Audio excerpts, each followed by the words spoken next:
Hello and welcome to the Walker Valley Coaches Show. I'm Jacob Mason. I'm here with Coach Akins. This Coaches Show is sponsored by Wholesale Supply Group, open to the public. Coach, recap of last week against Smith County, fell short 30-25. A great team, a big team. Honest to goodness, people were talking to me all weekend. I said they were as big as most college teams were up front. And even in the backfield, you had some guys 230, 235, 255. So, a tough game, a great opponent, but just kind of recap and tell us about last week. Yeah, I thought our guys played really well. When we look back, you watch the film, and we played really hard, especially in some spots defensively. They were huge. You talk about across the front line, they're 350, 270.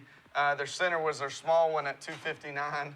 And then you had, another 350 at right guard, and then their right tackle was 279. So you talk about across the front, they're averaging 300 pounds.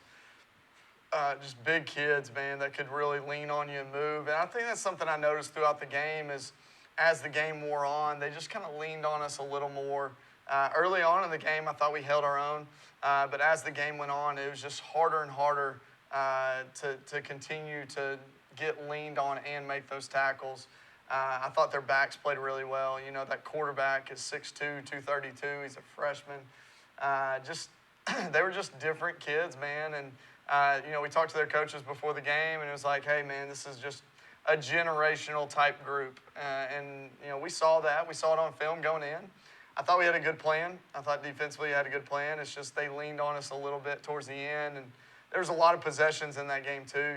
We talked about trying to limit possessions, but we obviously got in a game where we were having to throw the ball a little more than we have in the previous 4 games. So, that made it a little more difficult to keep our defense off the field.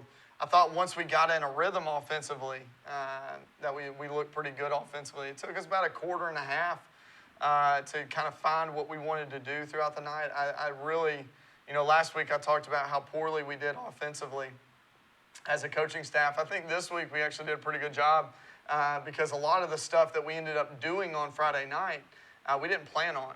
We didn't practice for. We didn't have that in our scripts throughout the week, but I think we practiced them other places throughout the week. When we were working run game with O-line, the receivers were working pass game with Evan.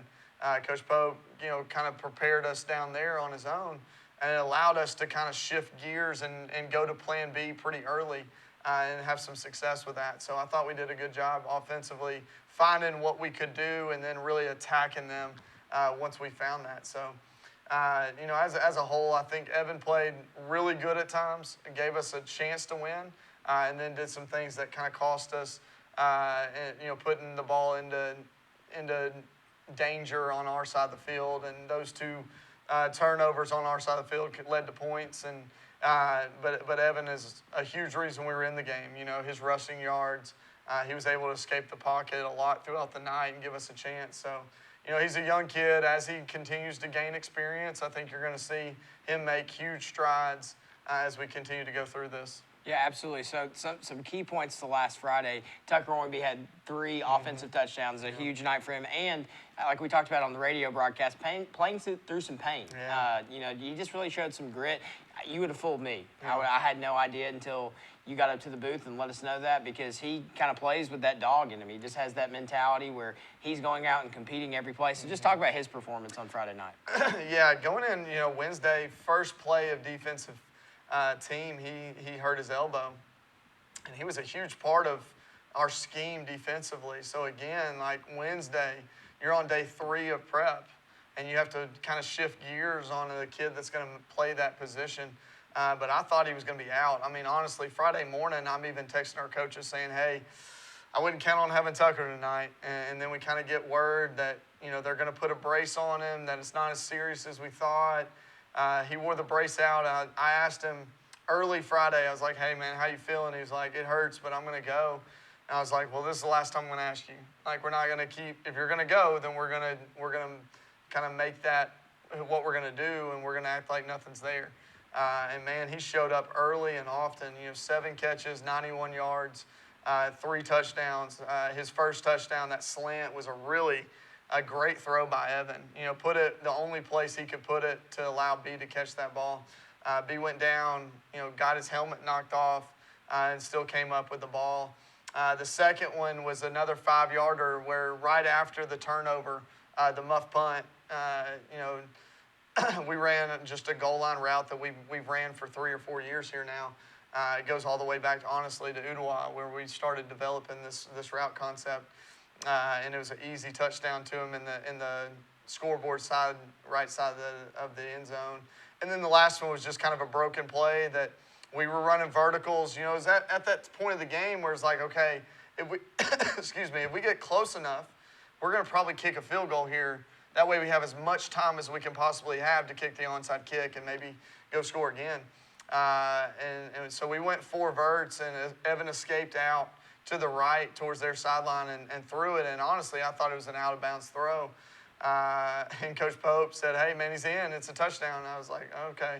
That was a really creative play by Evan. And that kind of shows stuff that we've been asking Evan to do. Hey, Evan, man, just go make a play. Like, if it's not there, if it's not pretty, like, escape. You're athletic enough to escape and still keep your eyes downfield.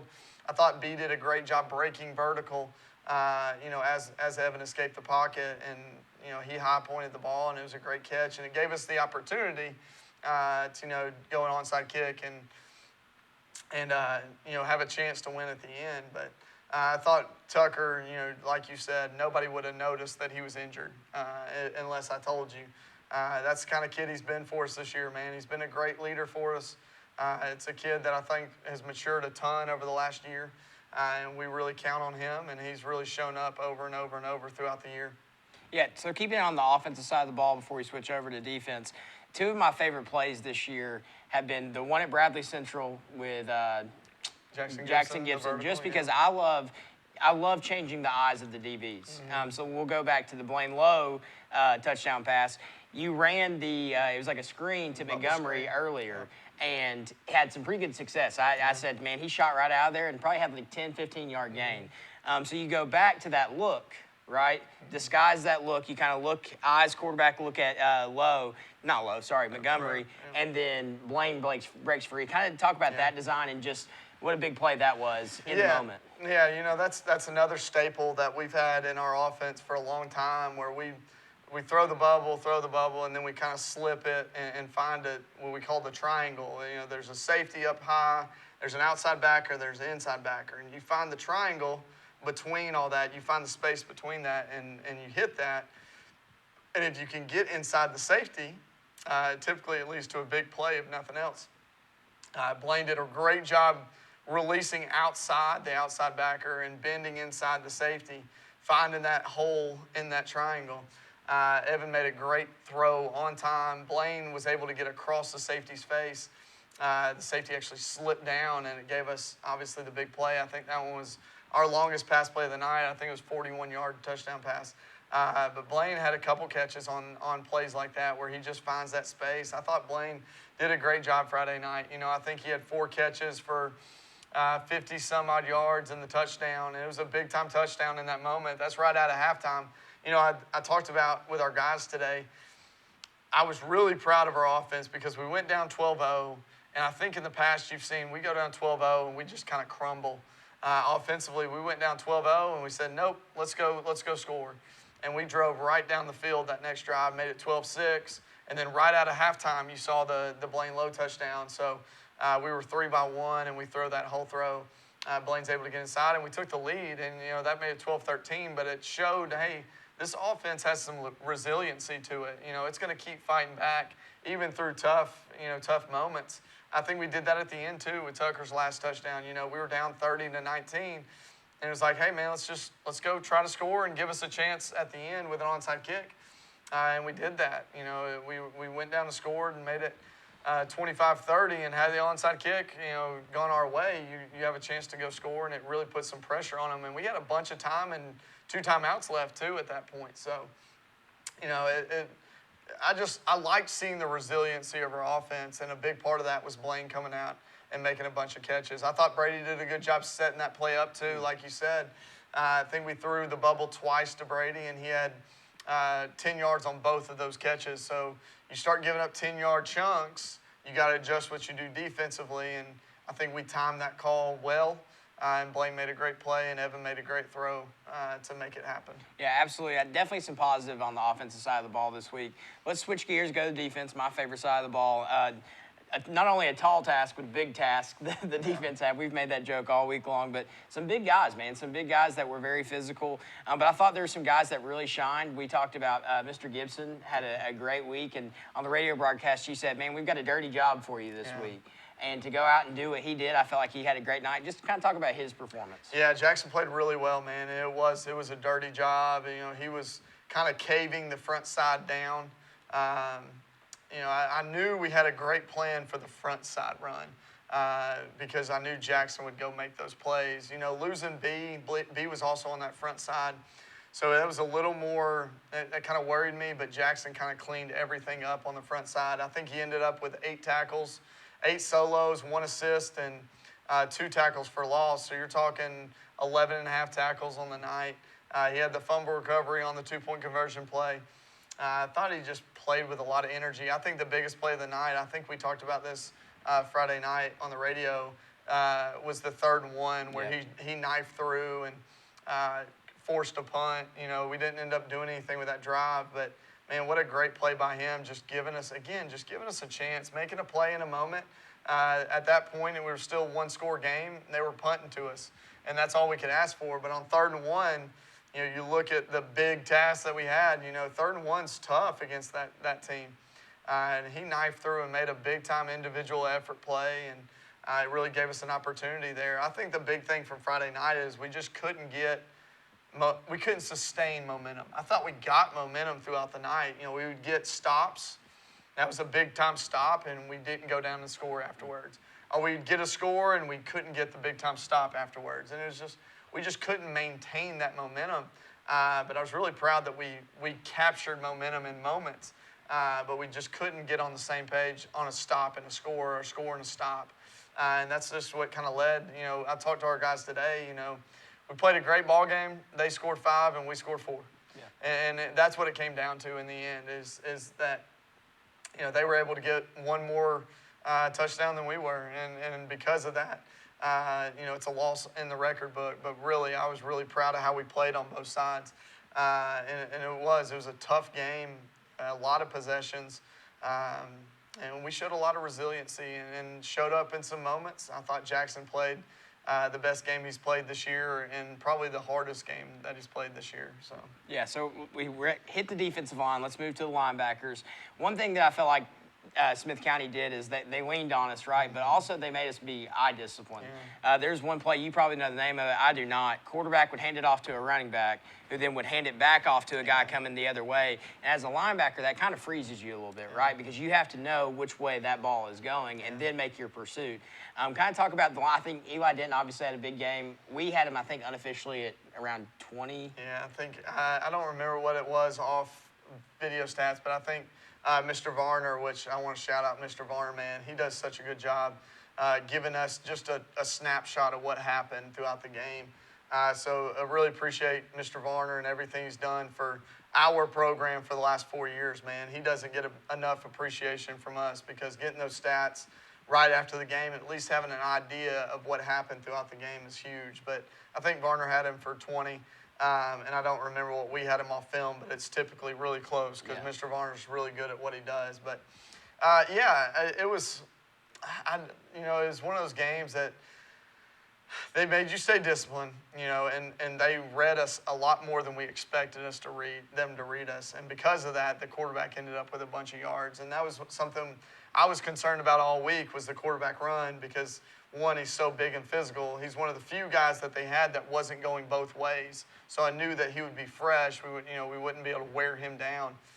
And that, you know, was the difference in the game. I thought, was that kid being able to pull the ball and run, and make, especially the broken plays, you know, where it was, I thought, you know, the low snap where he grabbed it and ran, and we weren't expecting that off that, obviously. So, you know, defensively at linebacker, I think we got to play better. You know, I think it's something where we did do a good job discipline-wise, knowing where the ball was going. You know, that counter play was tough, because they give you that eye candy going right, and then they hand it back going left. And if you're not reading the guy you're supposed to read, if you're reading the guy you're supposed to read, it's really simple. You just run away from where they hand the ball off, which is scary sometimes, but they're pulling that way for a reason. Yeah. So, you know, if you read it right, I thought we read things actually pretty well throughout the night. I don't think we tackled very well, and that has a lot to do with them. I mean, you're talking about tackling 220, 235, 232.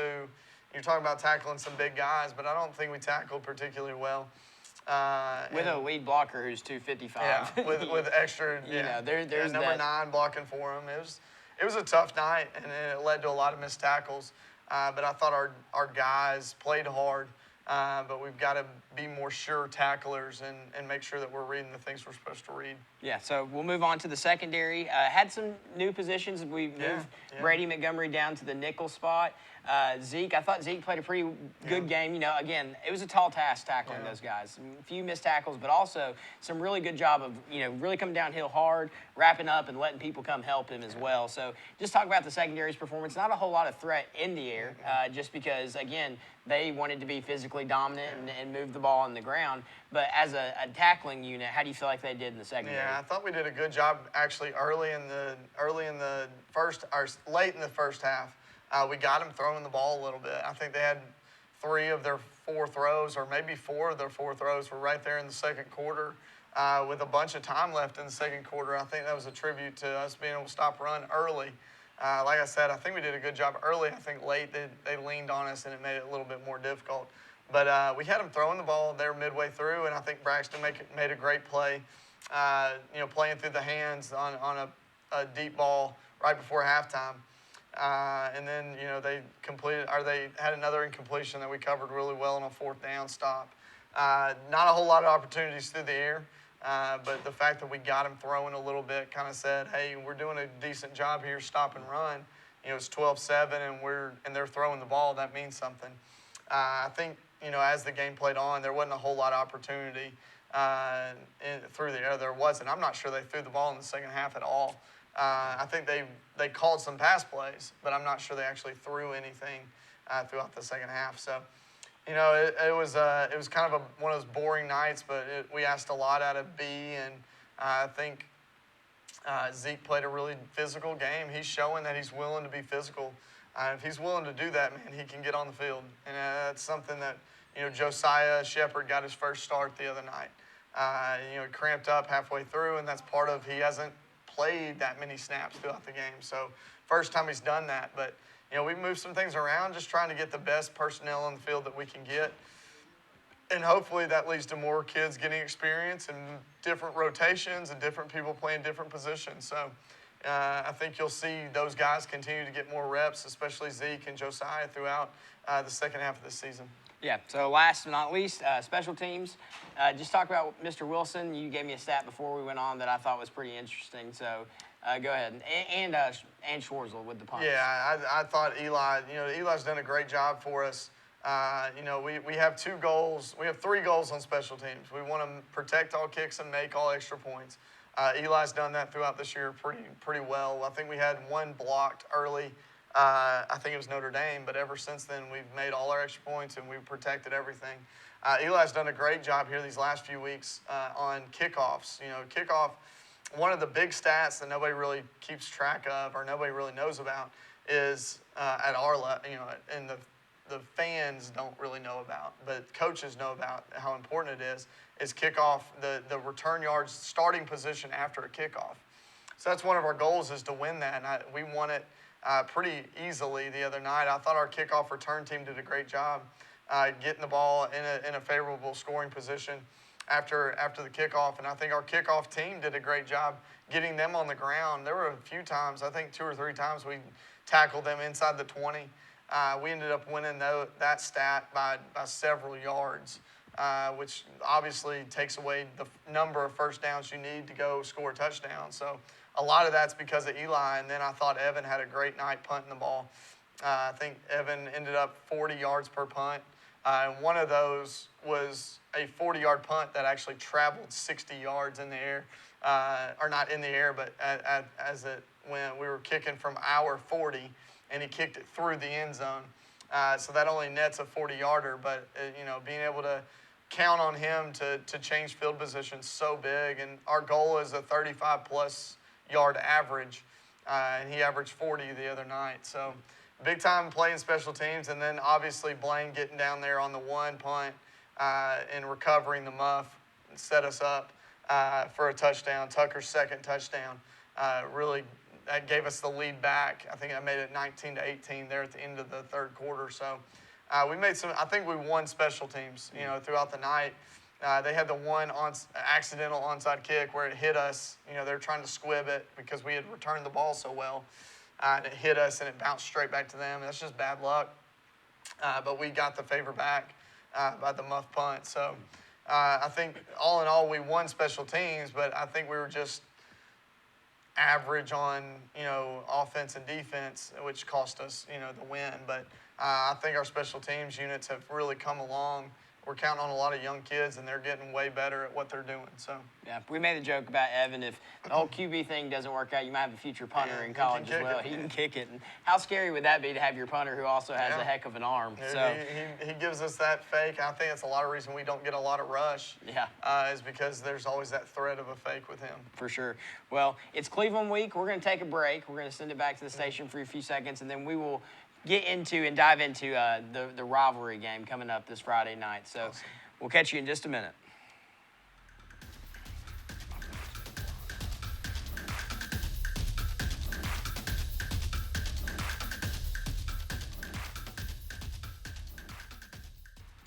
Welcome back to the Coaches Show. I'm Jacob Mason here with Coach Drew Akins. Coach, it is Cleveland week here at home. 7:30 start. 7:30 start. Just kind of talk about Cleveland, the rivalry, being right downtown, and just what this game means to the community. Yeah, we didn't play them the first 2 years I played. I was coaching here. And 2 years ago, me and Coach Wheeler got on the phone. We're like, man, this game needs to be played. Like, it's just, there's too much knowledge of each other. We're too close to each other. There's no reason we're not playing this game. And I think it's something that our kids are really excited about. I think it's something, anytime you play these rivalry games, there's going to be emotion. And we talked to our kids about that today. The emotion of these games, you can't allow the emotion of them to get you away from what you have to do to perform and what you have to do to prepare. All those things go into being able to be successful on a Friday night. So making sure that we don't let the chatter in the community or the excitement to play this game kind of overwhelm us and get us out of our game plan is going to be a big thing that we talk about throughout this week. And obviously we've been in really big environments. The Bradley game is a huge environment. That's not surprising to us anymore. I think the first couple of games that we played, the environment surprised us. The amount of people that were there, the amount of excitement, the amount of playing the game at Bradley in 2 years, we've had the lead and the excitement of being able to control those emotions in that moment. We were so excited to make a big play or whatever we did throughout those games. So, last year, this game didn't go well for us. I think a lot of that was the emotions that we got overwhelmed by those emotions of a rivalry game, and we didn't handle those things well. So that's something we're talking about. It's something that we've told our kids about and that our kids have got to handle, and we've got to handle as coaches. If we get overly excited as coaches, our kids are going to follow suit. So we got to understand this game. We can celebrate all we want at the end of the game if we get a win. During the game, man, we've got to be locked in. We've got to be focused, and we can't get overly emotional either way because those things typically lead to mistakes. So that's a big thing that we're having conversations about throughout this week. Cleveland's a good football team. I think Coach Wheeler's a great coach. His legacy kind of speaks for itself. Throughout his history, he's been to 3 state championships. I think he does a great job. I think he really gets his players to understand and play hard, understand the scheme that they're trying to run. I think it's something that, we're going to have to be very disciplined on offense. I think defensively they're very good. You look at what they've done against McMinn County, holding them to 3 points throughout the whole game. That's a tribute to how good that defensive staff is and how good their defensive players are. They got players all over the field on the defensive side of the ball. So we're going to have to really make sure that we're disciplined, locked in at what we're doing offensively. to make sure that we can sustain drives. And hopefully once we get down in the red zone, we can continue to score points in the red zone. I think that's something we've done really well. You know, all but one game, all but one drive inside the red zone we've scored, we've come away with points. So that's something that we've got to continue to do is when we do get the ball in the red zone, we got to go score. So that's gonna be a major factor of Friday night is red zone offense. I think defensively, you know, they got some ball players that can really go. I think number one is a really quick twitch, great with the ball in his hands player. Number 6 can blow the top off of it. He's vertical threat. I think their running back, number 23, is a really good player. He's a young kid, still learning. And then obviously their quarterback is a special talent. He's been their 3-year starter now, so he has a lot of confidence. He understands what he's asked to do. We've got to make sure that we're ready to handle that. So you know, we have our work cut out for us, but I think it really just comes down to can you control your emotions and then play the game and let your emotions hang out until the end of the game. If we can do that, I really like the plan that we put together. Yeah, for sure. You know, you talked about last year's game. As fans, you know, I count myself as a fan. Sometimes we get too busy of thinking, well, last year, like, we need to circle this game. Like, we need revenge in them, blah, blah, blah. This is a new team. Yeah. That's a new Cleveland team. These are 2 separate teams. You know, last year's leadership is gone. Their last year leadership is gone. This is 2 new teams in a new year with a new schedule. And like you said, I think if you just keep your emotions together, that's normally when good outcomes happen. Yeah. Yeah, I love our leadership this year, man. Jackson Gibson and Eli Denton, Brady Montgomery and Tucker Owenby, I think have done a great job of leading this team. They've been our captains every single game. I feel like they've earned that. I've been really proud to walk them out every single Friday night with them being our leaders, and I think they've kind of kept the morale where it needs to be. You know, I've told people all week, I think the thing I'm most disappointed about right now is that our record doesn't reflect how good a football team we are. You know, we've lost 3 games by a total of 17 points. Yeah. We're averaging losing by less than a touchdown. Now, as a coaching staff, we've got to figure out why we're losing these close games. Like, we've got to figure out, hey, how do we get over this hump? Because, you know, you lose by 1, you lose by 40, it's still a loss. So I think that's what's most frustrating from our end, though, is that we feel like we're better than a 2-3 team, and it's not showing that on the record. So, you know, that's one of those things you've got to think outside of what the record says. And again, really the record that matters is the region record, and we're 1-0 in that. And we've got to continue to prepare every single week so that we continue to compete in our region. This is a great opportunity to compete on a Friday night to get better for a region football game. And it also is a game where if we try to like skip over the emotions of it, it's being silly. Like, we can't skip over that this game is going to be emotional.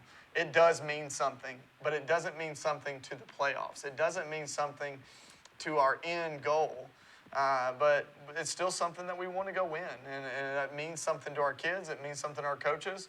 It means something to our community.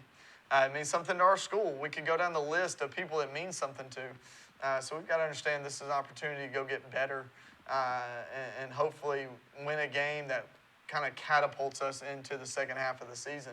So it's going to be a tough one. I think, again, they're well coached. They understand what they're doing.